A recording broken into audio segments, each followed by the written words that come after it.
Nous allons mesurer la tension aux bornes de dipôle placées en dérivation.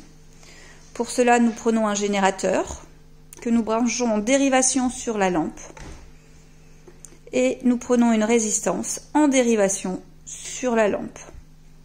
Nous pouvons allumer le générateur et nous allons mesurer la tension aux bornes du générateur.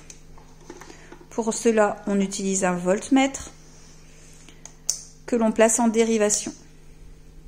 On commence par le plus grand calibre et on diminue jusqu'à obtenir un calibre plus adapté, c'est-à-dire celui qui donne la valeur la plus précise.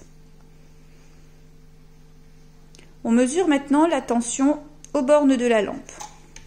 Pour ce faire, on place le voltmètre aux bornes de la lampe et on regarde la valeur obtenue. Enfin, nous mesurons la tension aux bornes de la résistance en plaçant le voltmètre aux bornes de la résistance. On va étudier la loi des intensités dans un circuit en dérivation. Pour ça, nous allons placer en dérivation un générateur, une lampe et une résistance.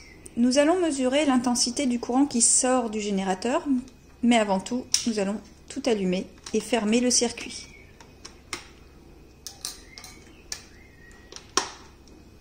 Donc on place l'ampèremètre en série et on choisit le calibre 10 ampères.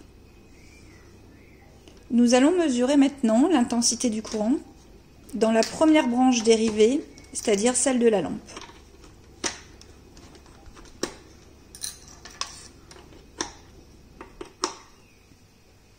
Nous pouvons donc mesurer une intensité de 0,04 ampères. Et enfin, nous mesurons l'intensité dans la deuxième branche dérivée, c'est-à-dire celle de la résistance.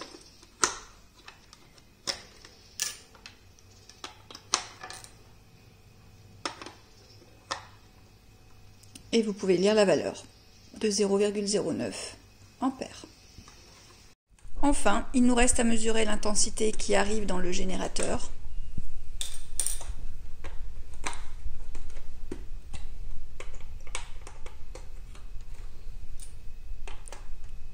Alors, un moins s'affiche sur l'ampèremètre. Il suffit d'inverser le branchement de l'ampèremètre. Et vous mesurez à nouveau la valeur de 0,13 ou 0,14 ampères.